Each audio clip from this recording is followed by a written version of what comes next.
हमारी बाइबल में यूहन्ना के 8 अध्याय में हम पढ़ते हैं कि एक व्यक्ति, कुछ लोग जो हैं वो यीशु के सामने एक स्त्री को लेके आते हैं। मैं एक सवाल पूछ सकता हूं आपसे, क्या आपने नया नियम एक बार कंप्लीट किया? ओके, नहीं किया है तो जल्दी करो। हमारी बाइबल में एक किताब है जिसका नाम है यूहन्ना, और उसके 8 अध्याय में अगर आप ध्यान से पढ़े तो बाइबल कहती है कुछ लोग एक स्त्री को पकड़ के यीशु के सामने ले आते हैं और वो यीशु से कहते हैं, प्रभु, इस स्त्री ने व्यभिचार किया है और शरीयत व्यवस्था कहती है, द लॉ सेड, ऐसी स्त्रियों पर पथराव किया जाए।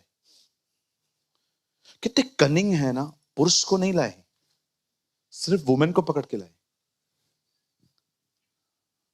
अब हमेशा याद रखिए, इन दिनों में अगर आपको किसी चीज की सबसे ज्यादा जरूरत है ना, तो वो बुद्धि है।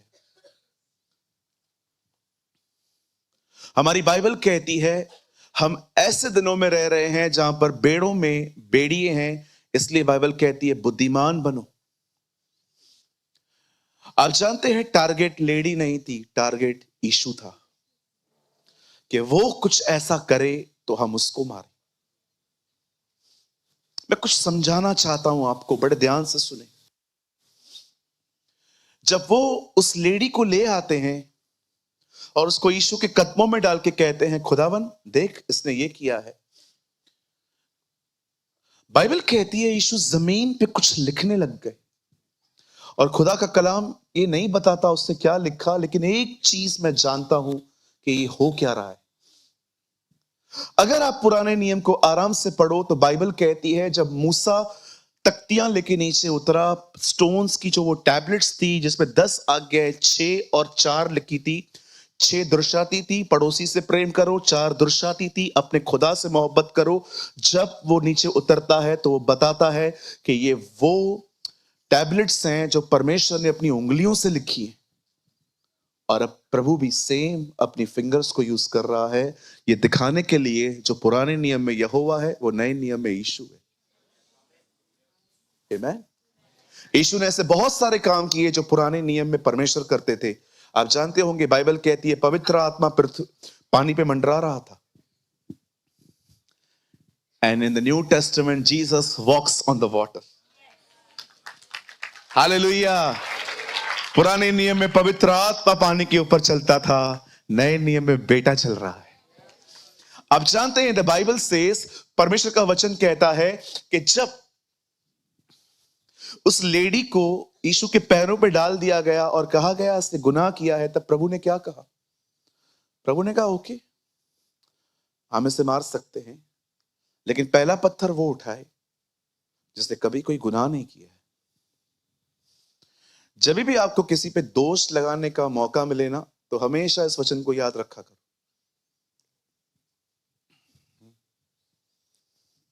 आपने कोई गुनाह नहीं किया है ना, तो बताओ। अब जब सब चले गए, उसके बाद सिर्फ प्रभु और वो रही। मैं आप में से हर एक को बताना चाहता हूं, उस भीड़ में एक व्यक्ति था जो बिल्कुल पत्थर मारने को योग्य था, और वो खुद यीशु था। लेकिन वो नम्र परमेश्वर, पता है उससे क्या कहता है? बोलता है मैं तुझ पर दंड की आज्ञा नहीं देता। अगर आप इसे इंग्लिश में पढ़ो तो बहुत डिफरेंट है। I am not condemning you, मैं तुझ पे दोष नहीं लगाता। अब सब ध्यान दीजिए, मैंने बहुत सारे लोगों को देखा है जब उनसे पाप हो जाता है ना, तो वो कन्विक्शन और कंडमनेशन का अंतर नहीं समझ पाते। याद रखिए, जब आपसे कोई गलती होती है, जब आपसे कोई गुनाह होता है, आप किसी पाप में गिर जाते हैं, चाहे वो पाप कोई भी हो, कैसा भी हो, याद रखिए परमेश्वर कभी भी आपको कंडेम नहीं करता है। वो हमेशा आपको कन्विक्ट करता है। वो हमेशा आपको रियलाइज करवाएगा तूने गलत किया है, लौटा। लेकिन शैतान कभी भी आपको ये नहीं कहेगा कि लौट जा। वो हमेशा आपको कंडेम करेगा कि तू नरक जाएगा, तू सुधर नहीं पा रहा है, तूने बपतिस्मा लेने के बाद भी ये किया है। Understand the meaning of conviction and a condemnation. दोष भावना और पवित्र आत्मा का आपका सुझाव देने का अंतर समझिए। कई लोगों को मैं देखता हूं वो खुद को पसंद नहीं करते। मैं उनसे बात करता हूं, भाई कैसे हो? पास्टर मैं अच्छा हूं। और क्या कर रहे हो प्रभु के लिए? Pastor I am good for nothing. मैं किसी भी चीज के लिए अच्छा नहीं हूं। क्या क्या करते हो? बैंक लूटा? मर्डर हो गया आपके हाथ से? गलतियां तो सबसे होती है। कौन आप पे दोष लगा रहा है? कौन आपको कंडेम कर रहा है? ये प्रभु नहीं कर सकते। मैं बहुत से लोगों को जानता हूं, अगर मैं उनको पूछता हूं बताओ पवित्र आत्मा का काम क्या है, वो कहते हैं पवित्र आत्मा का मुख्य काम है मैं पाप करता हूं और मुझे दिखाना कि मैं गलत हूं। बिल्कुल सर, वो दिखाता है, कंडेम नहीं करता। मैं उससे पूछना चाहता हूं, जब आप पे शैतान दोष लगाता है कि तूने ये क्या कर दिया, ये क्या कर दिया, ये क्या कर दिया, कितने लोग हैं उससे बात करते हैं, हाँ इससे अधिक किया, लेकिन मैं ये भी जानता हूं उसने मुझे माफ किया। मैं आप में से हर एक को कहना चाहता हूं, जब भी शैतान आपके पास आए, आपकी गलतियां दिखाए, आपके पाप दिखाए और आपको कहे ये क्या कर दिया है, उसे कहिए यस मैंने किया है, कुछ और भी किया है जो तुझे नहीं पता है। मैं जानता हूं मैंने पाप किया है, लेकिन तू एक बात याद रख, उसका बहाया हुआ लहू मुझे माफ करता है, मुझे क्षमा करता है। आप जानते हैं, जब भी आप शैतान से ये बातें कहोगे ना, आप विश्वास कीजिए, आप फील करेंगे कि एक्चुअली एक गंदी आत्मा आपकी जिंदगी से चली गई है। कई लोग जो है ना, विश्वास करिए, इन बातों को ले लेके बंधनों में फंस गए हैं। मैं आपको एक बात कहना चाहता हूं, बड़े ध्यान से सुनिए। दुष्ट आत्मा सेकंड में निकलती है, बंधनों को टूटने में टाइम लगता है। अगर आपने नहीं सुना तो मैं फिर से कहता हूं, दुष्ट आत्मा इंसान में से सेकंड में निकल जाती है, लेकिन जो वो बंधन आपके प्राणों में बना के गई है ना, उसे टूटने में टाइम लगता है। इसीलिए हमारे अंदर चेंजेस कभी कई बार स्लोली आती हैं, हमारी थिंकिंग को बदलने में टाइम लगता है। हालेलुया। कितने लोग मेरी बात समझ पा रहे हैं? और कभी भी डेविल आपको दिखाए ना 15 साल से तू प्रभु में है, 10 साल से तू प्रभु में है, उसे उसे उत्तर दीजिए, खुदा मुझे बदल रहा है और खुदा मुझे बदलेगा।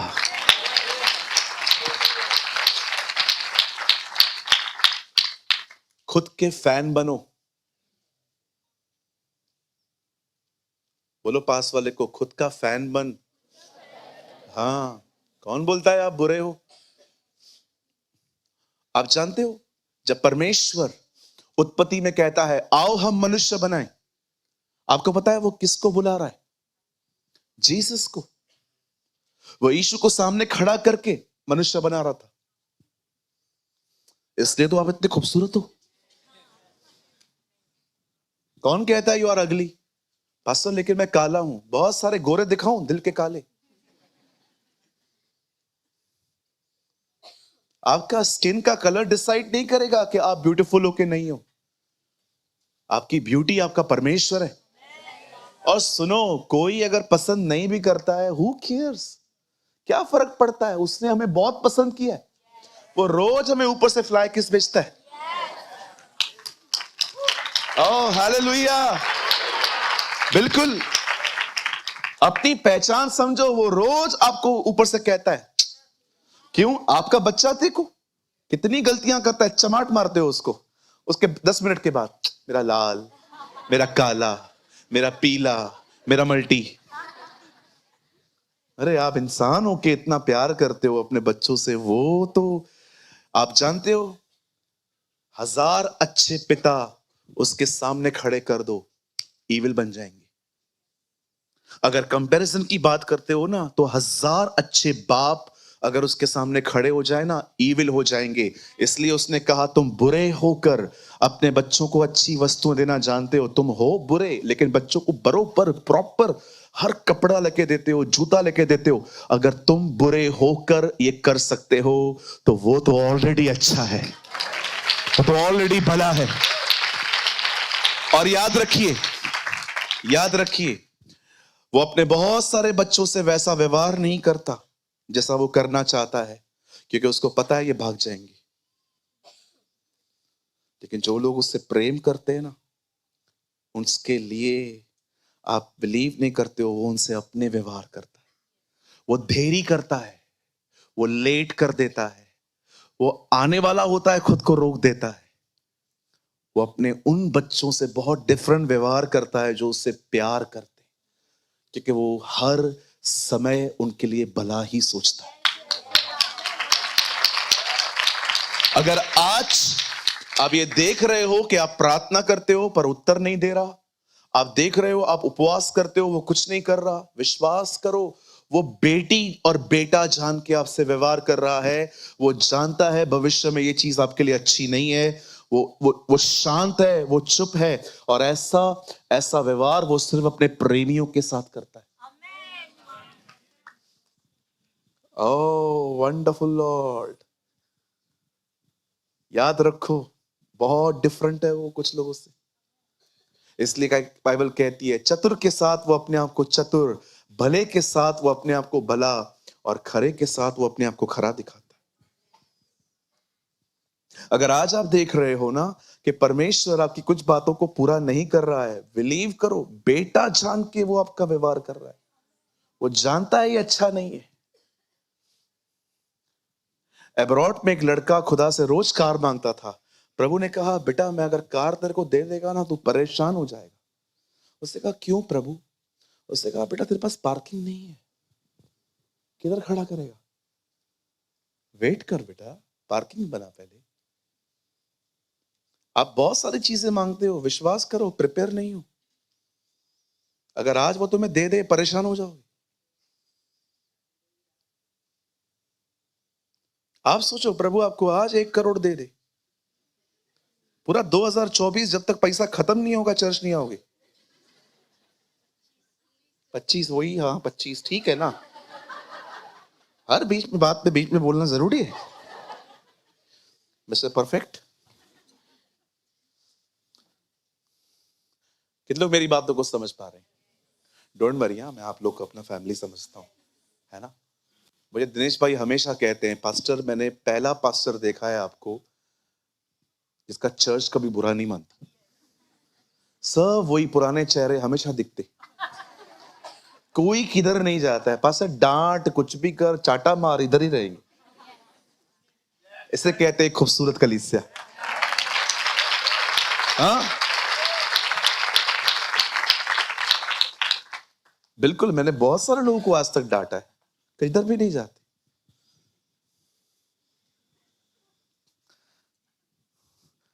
आज कुछ करने वाला है लगता है।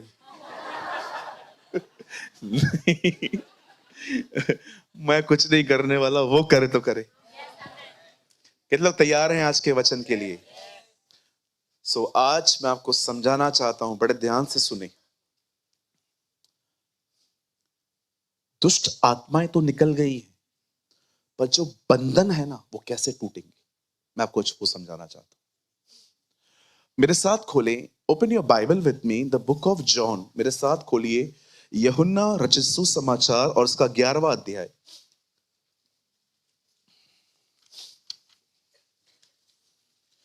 जॉन चैप्टर 11 44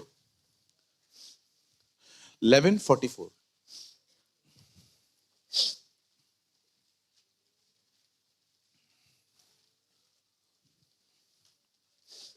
जॉन 11, यूहन्ना रचित सुसमाचार, यूहन्ना की इंजील, उसका 11वां बाब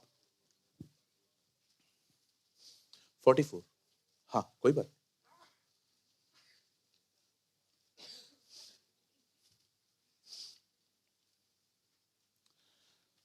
चलिए अपने पास वाले से कहिए प्रभु आज आपसे बात करेंगे।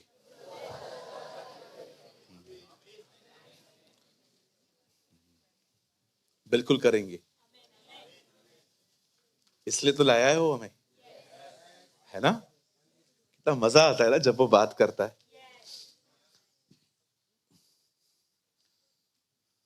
सीख लो, जब वचन ना आए तो कैसे मीटिंग चलाते हैं।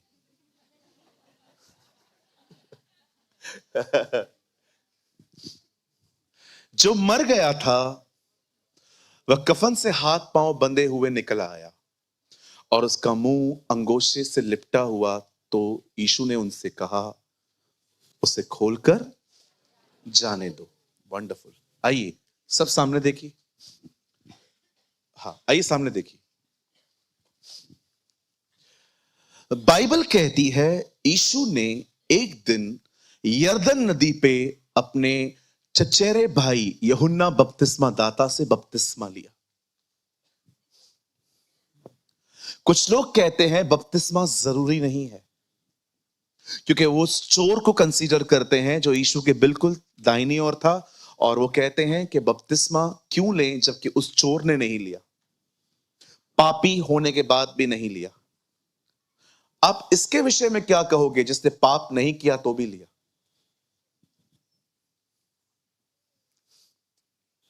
कुछ लोग सोचते हैं बपतिस्मा जरूरी नहीं है।